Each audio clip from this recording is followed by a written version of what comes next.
Everyone, thank you for joining us today for the next installment of our UBC Master of Data Science Capstone seminar series.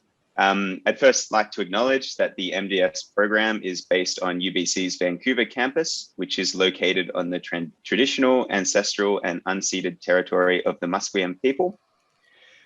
So today we have Jens von Bergmann talking to us about modeling COVID-19 data. Jens holds undergraduate degrees in physics and computer science and holds a PhD in mathematics. He taught for several years at the University of Calgary, University of Notre Dame, and Michigan State before founding MountainMath, which is a Vancouver-based company specializing in data analytics, modeling, and visualization. And finally, Jens is also currently part of the BC COVID-19 modeling group. Jens, thank you so much for joining us and for your time today. And take it away. Great. Well, thanks for having me. It's great to have an opportunity to talk to the data science students. Can everybody see my screen? I hope so. So, looks good. Excellent. So to get things started, really what I want to do here is I want to use this as an opportunity to really just walk you through my data analyst journey through COVID-19. I'm sure each one of you has had a similar journey, maybe played with data or made some graphs, ran some little analysis, or just followed along what has been going on.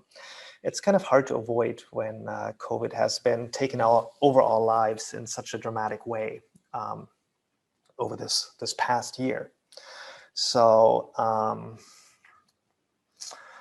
really, I'm as already in the introduction, you know, my background is mathematics and physics, not really epidemiology. So my thinking is pretty much based and colored by that. Nowadays, I do a lot of also data analysis, but also visualization and communication of analysis results. So that's something that also colors my thinking on this. And but I've been very fortunate that through the BC COVID-19 modeling group, I've contact with a lot of people that do have background in epidemiology, and that can help me fill in these gaps that I've had. As with any kind of data and data analysis, it's really important to understand the data and what you're doing. Otherwise, you can go astray very fast. So let's get started. So at the beginning, as COVID started taking over the world, it was really hard to get any kind of good data. So the WHO didn't have the data infrastructure, public health in general, and pretty much any country didn't have the infrastructure to have timely and clean data and make that available. So data collection was something that was done by volunteers, universities, or just sometimes newspapers, a lot of times actually, or just random groups of people that have been collecting data and making it available. And I think the Johns Hopkins site was sort of the first one worldwide that people used to try and see what was happening. And it was very clunky. I'm sure you love and hate it at the same time. But things really haven't really gotten much better since. So if we're looking at data, we're still looking not really to government entities, but to newspapers, universities, or other groups that have been collecting and organizing data for us. So in Canada, really the COVID-19 Open Data Working Group that started from a couple of epidemiology students at the University of Toronto got things rolling, and they started organizing provincial data. So in Canada, healthcare is a provincial issue, and there's very little way that the central government can influence these. And so data has been released by provinces in different ways, and then got aggregated by this COVID-19 modeling group, working group. And that's basically how everyone in Canada is consuming the data, including the Public Health Agency of Canada, that is often, or in some cases, referring back to the COVID-19 Canada Working Group and showing their data on the Public Health Agency of Canada website. So as I started working on this, I basically copy-pasted a bunch of my data import scripts into an R package. It's sort of the typical thing that you guys probably do too. If you use some code more than once, you turn it into a function. If you use it more than 5 times, you turn it into a package. I didn't have the patience to clean it up, so it's not on CRAN, but it makes data import for Canadian data much more easy. And there are other people, I think, that have other packages also for Canadian data. So this is not rocket science. It's just something that I use a lot. So really to look at the journey, and I'm sure you remember about a year ago how it started. The first things we did with COVID data really was these log plots.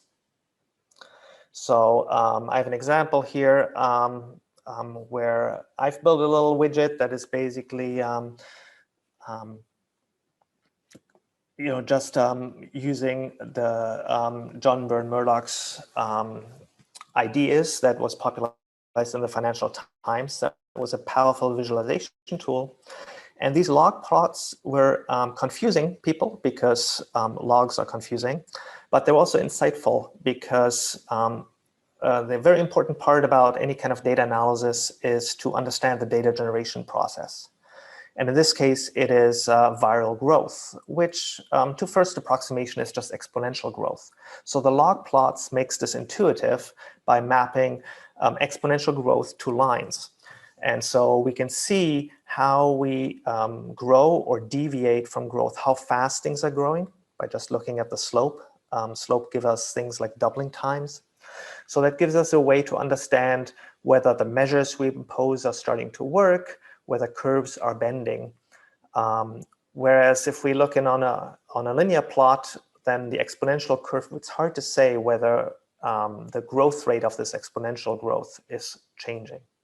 So that's what's great for those log plots, but people often forgot to see how these log plots, how fast the actual numbers grew. So if you look at the scale on a log plot, that can take a lot of people by surprise.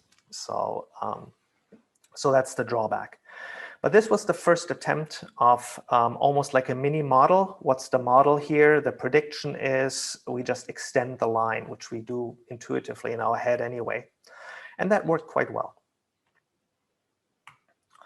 After the first wave subsided, though, this wasn't quite that useful anymore, and people started to look at different ways. Another thing that in the beginning everybody was looking at, how can we contextualize this? What are other ways that we can understand what is happening? And so here, for example, is an attempt to look at international COVID data, like we get from Johns Hopkins University, and mixing this with travel data, where we look at how many visitors do we get from different places in the world, and what that means in terms of importation risk.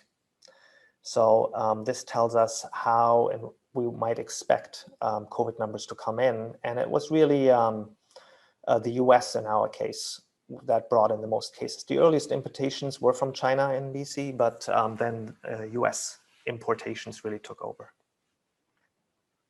And this is the very early time, running up to the beginning of March.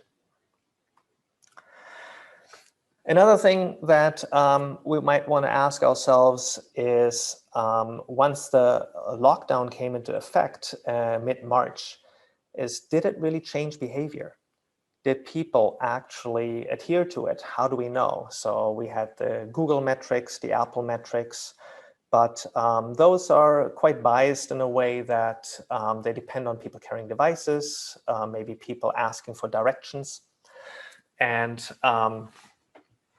sort of the Apple one in particular was just looking at route finding directions, which maybe on a commuter, you would never ask for a route to work, but you only ask for places that you don't generally go to.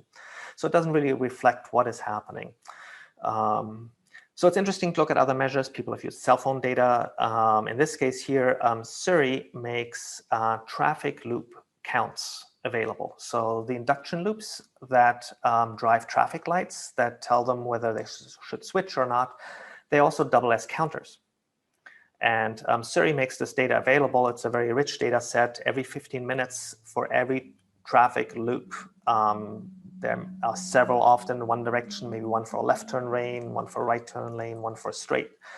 And this data is openly available. And so we can use that to see what kind of changes happen over time. And there we can do, say, a year-over-year comparison, shifted to match the weekdays, just to see how that came in. So we started out with higher traffic volumes than the previous year, but then dropped quite dramatically when these lockdown came in. As the year progressed, we started to look a lot more at the actual data, trying to understand what cases do and how they relate to things happening on the ground. And it's really important to take a close look at the definitions. What are we doing? What are we counting? So we're counting confirmed cases, not infections. So there's a difference there. As our testing regimen changes, the ratio of those two will change dramatically. So in the beginning in BC, we missed a lot of cases. And really only in late April did we start to have more reliable case counts that maybe are comparable to what we see nowadays. The other part is dates. What date are we talking about? There is the date of infection. There is the date of becoming infectious, so possibly infecting others. Then there's a symptom onset date, when a person might experience symptoms, if they do. Then there's the test date, when they seek a test, the test report date. And then there's a date when that test result gets reported to the public. And it really matters which of those we use. So here I just give an example of showing just aggregate onset dates, so symptom onset versus the date these cases got reported. And you can see that there is quite a sizable shift in those distributions. So at the time, we didn't have individual level data to show that. And in BC, we never really had individual level data of this publicly available. So it was always a guessing game to understand these time lags in our data.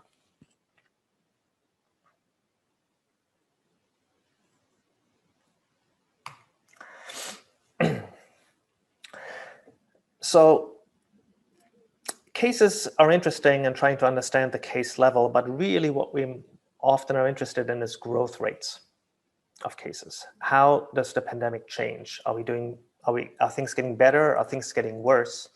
And one concept that we learned about fairly early on in the pandemic was the reproduction number. R or R not, the reproduction number in the absence of any interventions, or RT, the reproduction number, the effective reproduction number really as under the given behavior change and interventions. So it's a very intuitive concept. It tells us what's the average number of cases or infections each index case causes. So if that is less than 1, then the disease will slowly die out. It'll decrease. We're in a regimen of exponential decline. If it's greater than 1, we are a regimen of exponential growth. And if it equals 1, well, then it's sort of, it's still exponential, but stable. It's a constant. And a fairly unstable kind of constant at that. So typically we don't stay constant very long for various reasons. So this is a great and intuitive concept. Unfortunately, it's not very useful from a data analysis perspective. The reproduction numbers are heavily model dependent. So they depend on the choice of model you make. They depend on also particular aspects of the data, for example, the dates you're using or things like this. So they're somewhat problematic from that perspective. So it's really more a communication tool than it is a modeling tool. So that's always good to remember. So when modeling, it's probably a good idea to stay away from that language and from that concept. What's particularly challenging in something like COVID is the over dispersion of COVID. So the average number is how many we pass on average, but we also know that most cases don't pass on COVID to anyone, or maybe only to one person. And there are few cases that pass COVID on to a lot of people. And that's usually a combination of that person just being really good at shedding virus, but also the settings which these people are in. And we've learned this over the pandemic to avoid the three C's, close spaces, close contact. And we really want more ventilation and air exchange.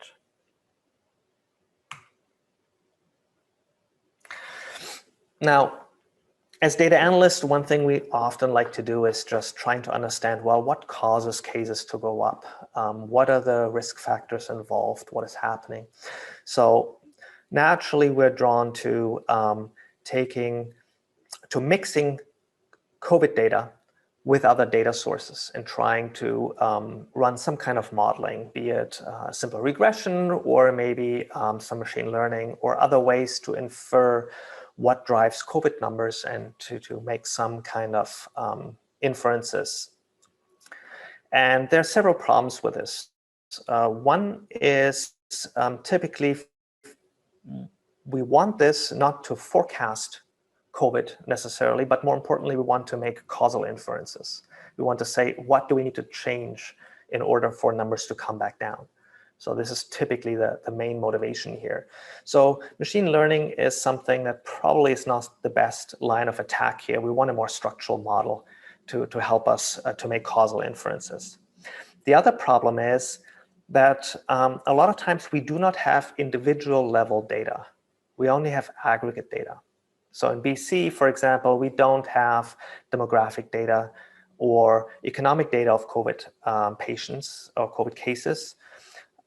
We just didn't collect that. That's different in Ontario, where we have income data, race, and other demographic data, household size, for example, of COVID patients, or in the national data for the provinces that it provided.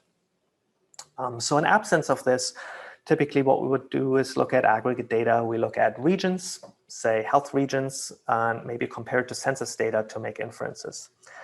And that can get quite problematic. So the issue here is that if you want to make inferences using aggregate data about individual level correlations or individual level relationships, this problem is called an ecological inference problem. And it's surprisingly difficult.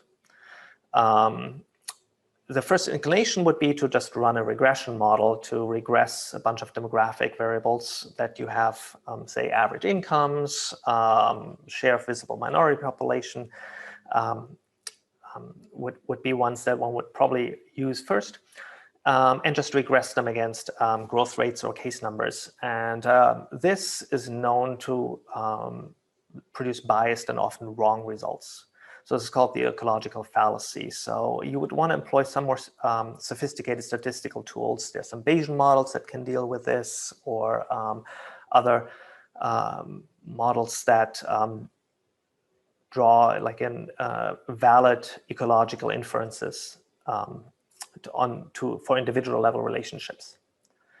So this is something to be aware of because it's very easy to get these things wrong and mix them up. It's a hard problem, but it's worth spending the time on that. So maybe I'll do a quick pause here before I go into the next section of the talk. I was kind of zipping through this. How's everybody doing here?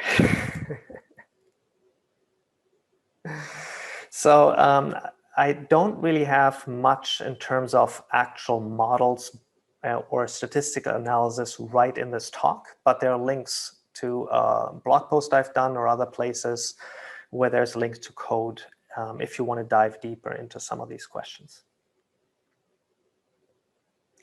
Oh, there are questions in the Google Docs, and maybe I'll take a quick look there.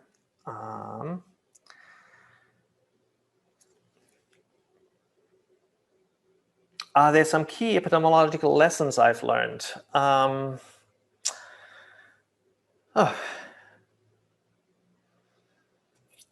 It's hard to pinpoint. I think the There definitely are.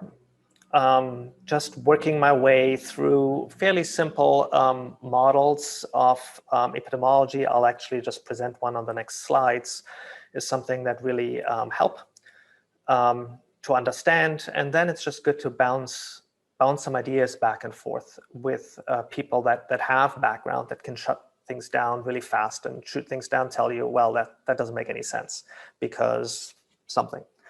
So I can't really pinpoint to key concepts. I think in many ways, in the end, it comes down to things like viral growth, just described by some differential equations or by a model, maybe an agent-based model that is sort of a discrete model that is no different from anything else you might see in other instances when you have a structured model. But it is something that you need to understand and understand the terms and how they relate to real lives, the problems and lessons. For example, when I talked about the reproductive number earlier, the fact that this is so heavily model dependent is not something that I was aware of when I started out and when I started exploring this concept. And this is one of these examples. Do I have preference for visualization? I generally do visualization mostly in R, ggplot. Even if I work in Python, I will go and often just port data over to R and visualize it in R, just because I find that more pleasing and simpler.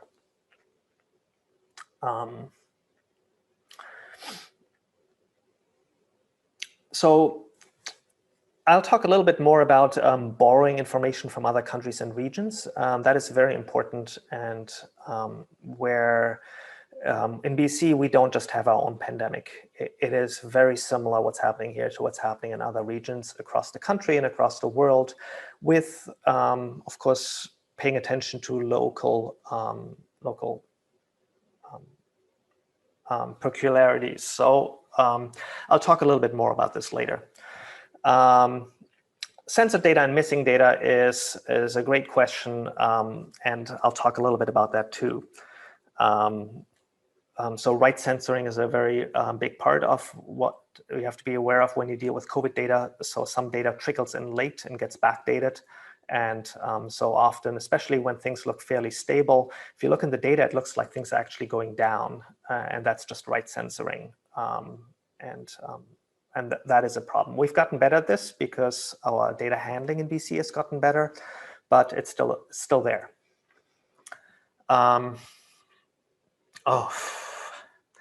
COVID myths. Yes, COVID is just replacing flu cases. Well, I haven't gone down that far the rabbit hole of, but there are some parts where the public discourse, I think, has veered off. Generally, I try to leave that to epidemiologists, unless it's something that is very clearly in the data and modeling area.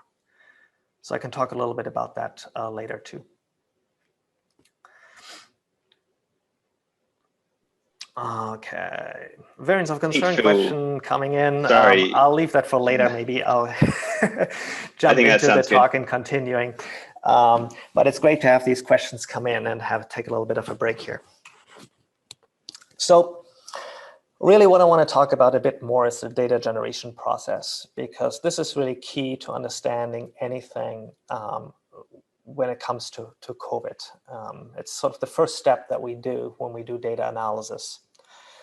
And I just want to write down here, the SIR model is sort of the SIR model is the simplest way of how we think about viral growth. So I just copied this down, I think probably from Wikipedia. But S here is the susceptible population. So this is the population that doesn't have immunity. So that essentially was everyone at the beginning. N is just the total number of population, the total number of people. I is the infected population. So really the way we want to think about this is maybe something like the active infections that get reported. Although it doesn't map that nicely, but it's people that are infected at a given time. And So, and R is the recovered or maybe otherwise removed people from the sample. So it could also be people that died. So people that essentially don't play a role anymore in the future of this model. So what these equations say is pretty simply, it says the change in the susceptible people is just given by, well, the new infections. So beta is our transmissibility parameter here.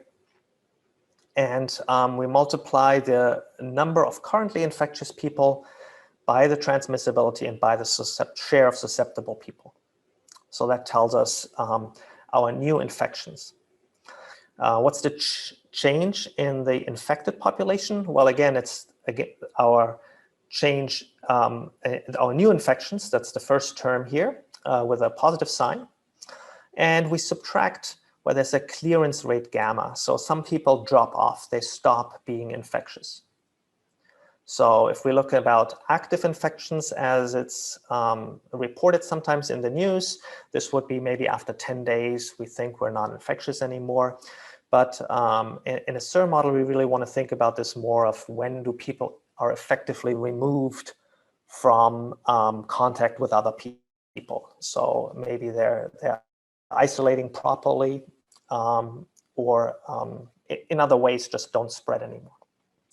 And then the recovered people is just the ones that we removed from the infectious pool. So this is our most simple model here. And if we look at this, we can solve this fairly easily. There's some nice analytical solutions, and I just want to focus in on the infectious population here. So if I take R, I want to call that the growth rate, and I basically factor out an I here of the in the second equation. Then I can just integrate that second equation, and that gives me an exponential with an integral. If my growth rate here, if I think it's not changing much over time, so what do I have here? The beta, my transmissibility. So maybe behavior doesn't change much, then beta will stay constant. The susceptible population, well, it doesn't really change much over time. The fraction of infectious people, if I compare this to the overall population, is minimal. It's really small. So I can assume that is constant, and my clearance rate also, the way of how people can remove themselves once they're infected, I assume that's constant. Then I just get e to the RT. It's just exponential growth. So this works really well as long as behavior doesn't change and as long as I don't have shocks to my susceptible population, as long as this doesn't change much. So now, of course, we're in a regimen where that's probably not a good assumption anymore. And that's because we're removing susceptible people through vaccination at a fairly fast pace. So, but for the times where we can make those assumptions, e to the RT is really how this infectious population changes. And we can think about the reproductive number, and it's related to those quantities. Okay, so this tells us really about how we should think about this and why exponential growth is really a good approximation of what we have. Now, there are other parts here and some caveats. The first one is we only observe cases and not infections. So we really also want to make sure that in our model, when we do model, that the ascertainment rate, so the share of infections that we actually manage to detect through testing stays constant over time. If there are big changes to that, and that happened at the beginning of the pandemic, then that model breaks down, and we're really, because cases don't follow this differential equation, it's the infections that do. So it won't help us understand this. And there's some other problems too. Generally, if we're looking at this SIR model, not all people maybe have the same kind of transmissibility. Some might be better at sticking to rules than others. We maybe have some groups in the population that behave differently, say children from adults. So generally what we do to deal with this is we build a compartment model. So think of this as having different compartments, and each one follow this kind of differential equation with some mixing in between. So it's just a more complex version. Generally, as long as the size and behavior in each compartment stays constant over time, we can fairly well approximate this with just an overall number. Each compartment will have a different growth rate maybe, but as long as the size of these compartments stays the same, it's not that big an issue.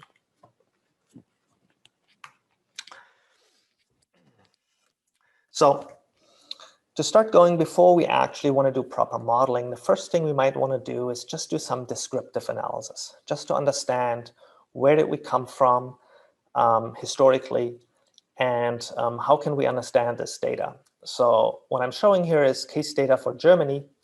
Germany is a great example for what I want to show. The data is extremely noisy. So if you just plot cases as they come in and get reported, you see just a up and down, just a wiggly curve.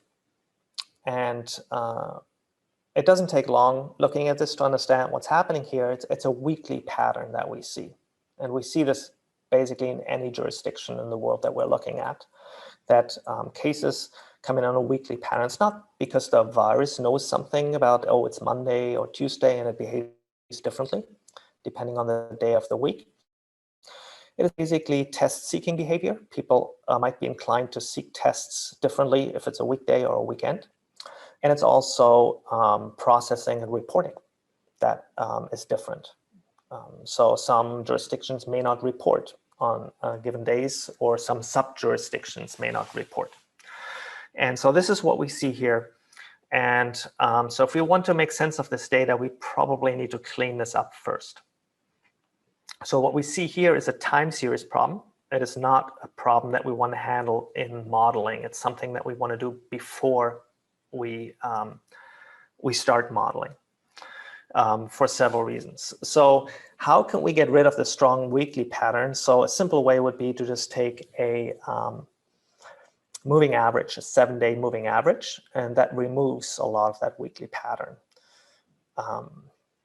But there are actually good reasons not to do this and to go a little bit step further. So in economics, doing seasonal adjustment is something that people do a lot. When you have data over the year, say you're looking at unemployment rates, they're different in winter than they are in summer, and in a predictable way.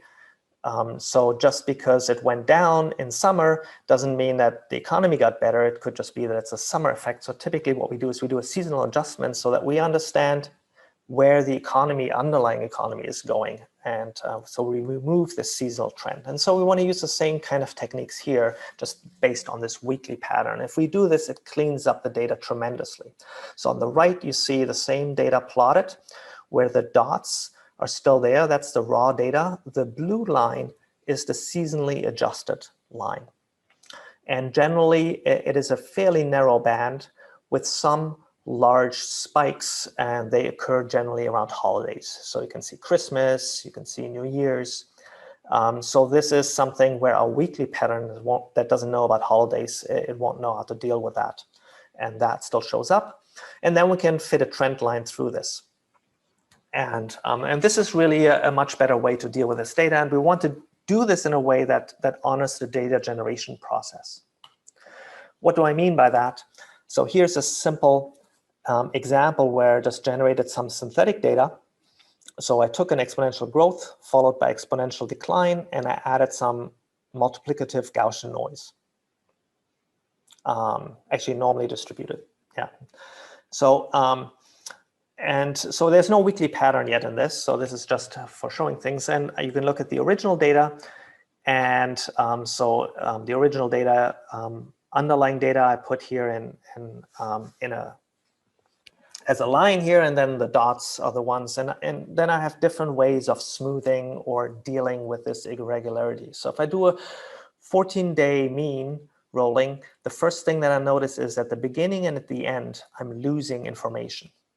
And basically, I can't say anything about this because, I mean, the mean is really says something about the value that it's centered at, and I lose things at the edges.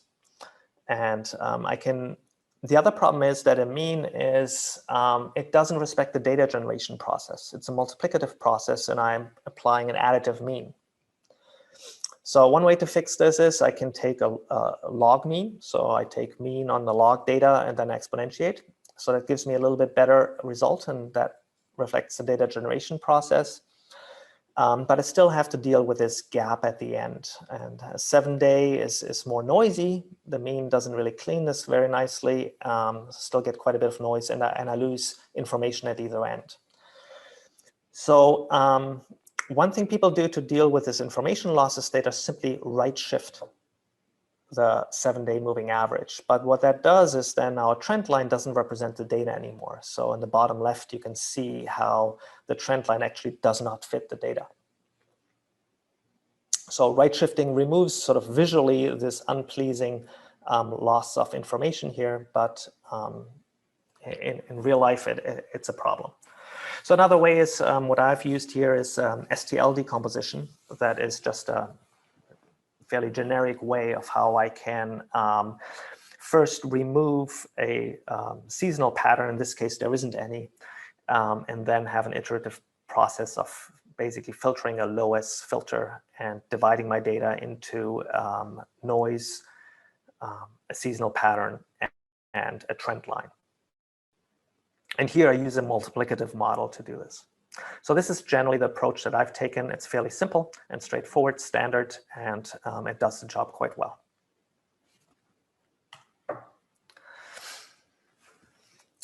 Now, this I can use for modeling. I would probably use the seasonally adjusted data, not the fitted data, just to keep that random noise still in there, but remove the seasonal pattern for modeling. And really, there are two ways that we can think about approaching this. One would be a compartmental model. I've kind of explained it a little bit how this works. So it's a SIR model with maybe different compartments that represent homogeneous groups. Or I can go and do an agent-based model where I think about individuals and I can prescribe individual level behavior and connections between them. Typically, I'd use an agent-based model if I want to think about effects of certain interventions. Say I have a small setting like a workplace or a school, and I want to test out how different strategies different mitigation strategies may affect cases, or sizes of outbreaks, or things like this.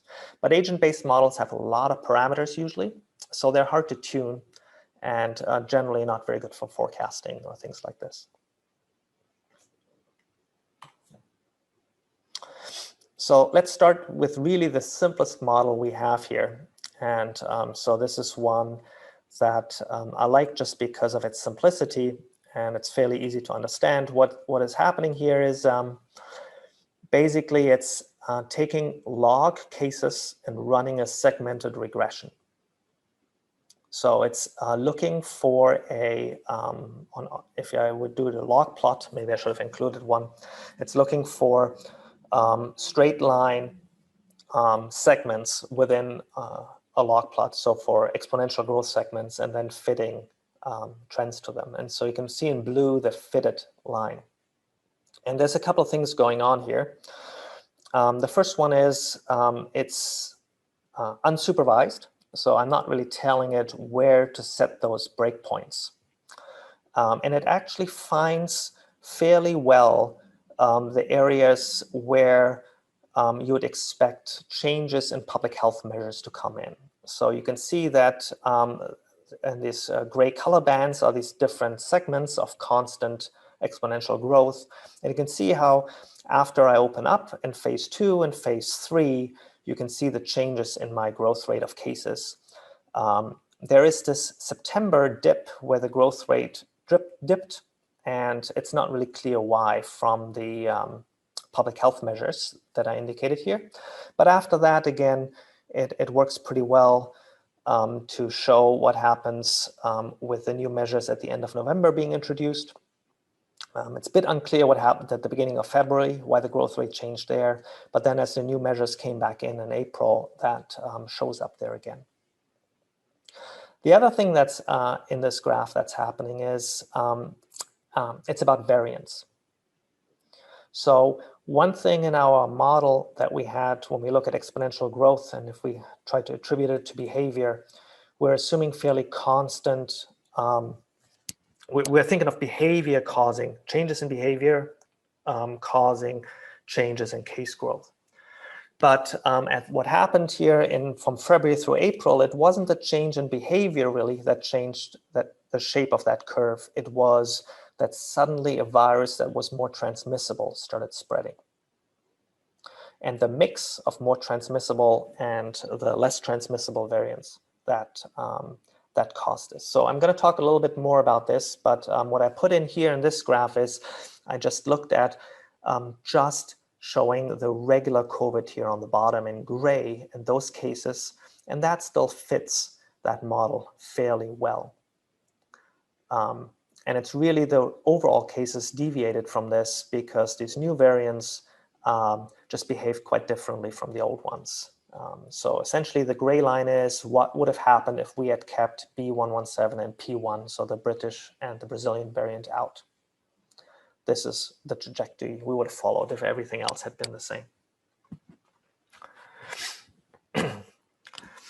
So just one small word about an agent-based model. What would that look like? So here on the left, what you see is a setup of classrooms. So this is a cohort model where you have different cohorts, some connections between cohorts, maybe siblings or playdates, and then you have classes within a cohort that interact with one another, and you have stronger and weaker connections between them. And you can run models then and ask about maybe different testing, test, trace, isolate scenarios that you want to impose on classrooms. Maybe you want to do random testing, like my niece and nephew in Germany. They get tested twice a week in school. They self-test.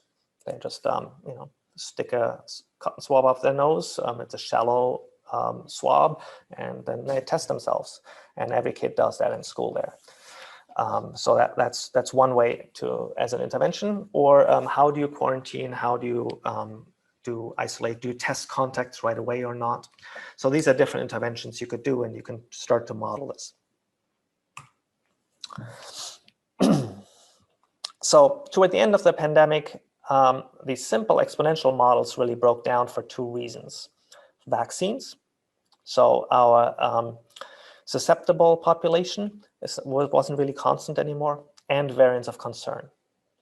And so at that time, I think I did this at the beginning of March, I tried to understand, well, what would things look like if we were on the same trajectory, so behavior doesn't change? What would we expect to see? And what you see in these scenarios is I added in vaccinations into the model, and I added in the variants of concern. And so the vaccination rate is pretty simple. I just look at the delivery schedule that we get from the federal government for vaccines. So I built that in.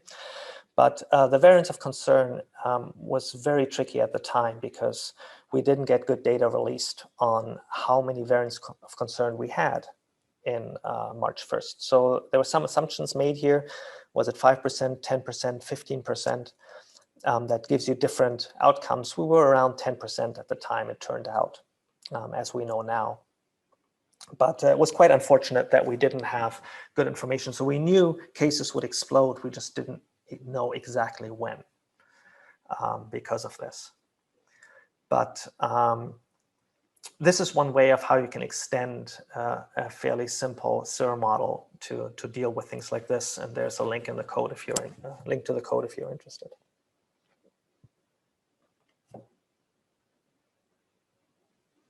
Variants of concern. So what I want to do here is if we have something like a model like this, what I need to understand is how much more transmissible are variants of concern.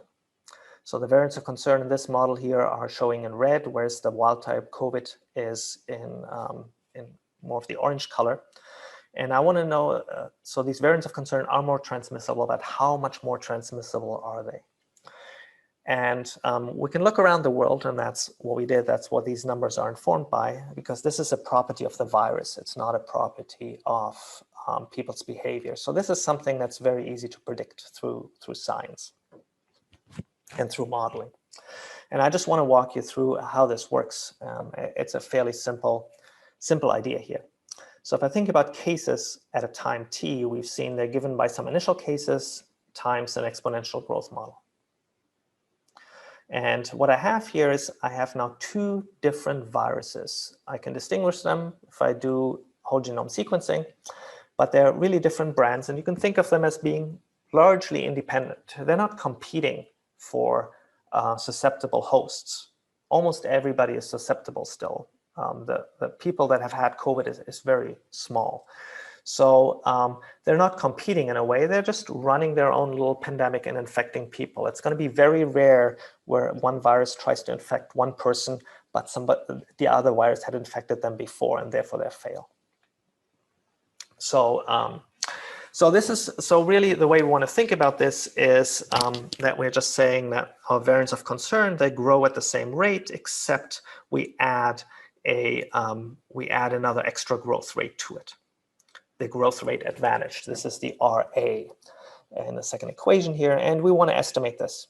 And looking at these two equations, it's pretty simple. We can just take the quotient, and that's at the bottom. We get this kappa that's just given by some constant times e to the RAT. And that's just the growth rate advantage. So if we're looking at the ratio of the variance of concern cases divided by the ratio by the wild type COVID cases, it really just all we get is this exponential growth given by the growth rate advantage. So if we take the log of that, we can just fit in a linear regression, and that's basically what this is. Now the ratio of those two is different from saying the share of cases. So there's some nonlinear transformation there to get to share of cases from ratio, and that's generally what people are looking at, and that's what I'm plotting here on the right. So this is looking at BC data,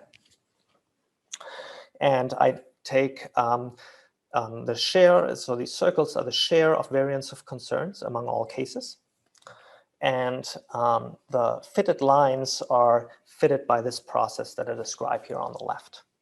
And again, what I've done here is that it's a segmented fit where I allow a breakpoint. And so what happens is that it's a little bit more complicated than what I've outlined here. Something like a strong change in public health measures and strong behavior will actually change the growth rate advantage too. And that's what you see here. And so these kind of methods, and we can run these internationally, and this virus behaves quite consistently this way. It informs us about how variants of concern are different. Now, when we look at this, there's a couple of things really that stand out. One thing is that if we're looking at the most recent time points here in British Columbia and in Fraser, for example, we see that the share has either remained constant or dropped. So this could be a data issue, but this could also be an issue that's telling us that our model here is just not working that well anymore because maybe there's something else happening. So here, what we are plotting for variants of concern is we're looking at share of screened cases that screen for specific mutations that are known to be associated with the British and the Brazilian and also the South African variant. But what they miss is cases that are associated with the B1617, the Indian variant that has now been spreading also in BC. And so what this might be an indication of is that what we see here, when this share, like it did in Fraser, slightly drops, that is because in the non-screened cases, there is a variant that is more transmissible even than B117 and P1. And so this is still early, and this data that we have lags quite a bit. So it's hard to say exactly what is happening here, but we've seen in England and also in Ontario some news coming out that indeed the variant first seen in India is more transmissible than even B117, and this could be the first sign that we're seeing here. Similarly, we see an abnormal behavior in Island Health. It's quite noisy. Island Health doesn't have that many cases, which is good. but it also adds noise for us. But Ireland is also one where we've seen an especially high share of cases from India, which again would be consistent with this kind of abnormal or hard kink that we see here.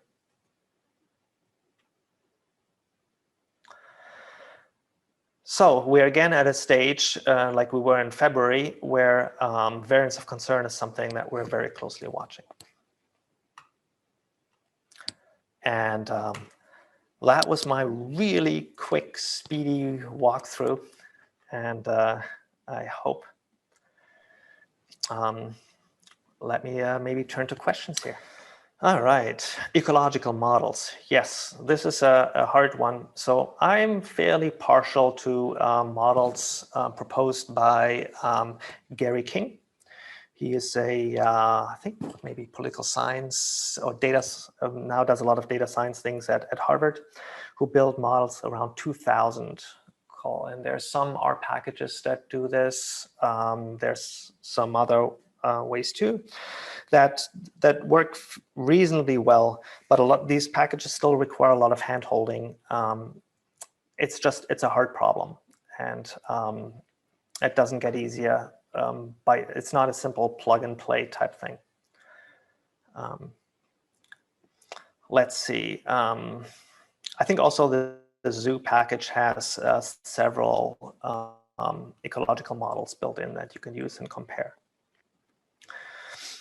The breakpoints. Yeah, so the way the breakpoints are determined, I would actually have to check. So I've read the paper a little bit that does this. For these, I've used this segmented package in R. So I can't recall what the methods were that were used. So you typically would specify sort of some rough ideas, and it would run locally shift them to see if the fit improves. And I'm not sure what measure it uses to do that.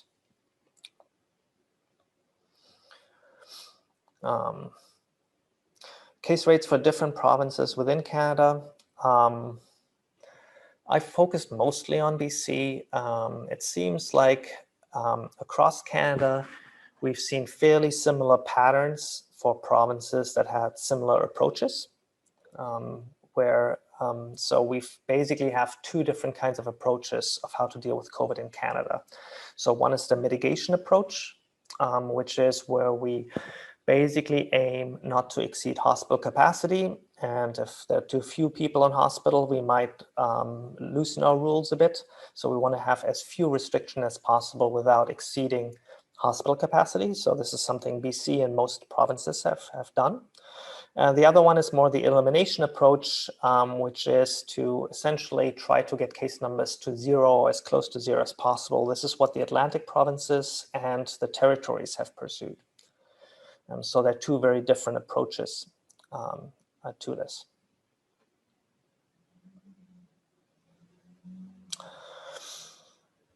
So the COVID-19 modeling group works independent of what is happening at provincial briefings. So that modeling is done independently and presented completely separately.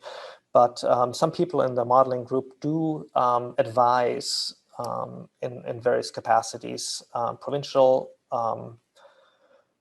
modeling. And if you look at the models that are generally run by the province, actually these are models that were built by some people in the modeling group, and then if the province adapts nowadays and runs on their own.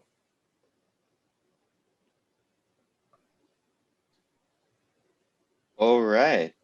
So I think that's all the questions, and we're right on time here. We're just about on the hour. So I think I'll wrap it up there. So Jens, thank you so much for your time this afternoon, coming to talk to us. And I think I'll encourage everyone to give Jens a coveted round of virtual applause on Zoom.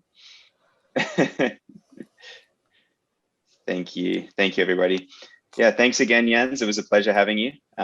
It was an amazing talk, and I think the students really enjoyed it. Thanks for having me on, and it was my pleasure.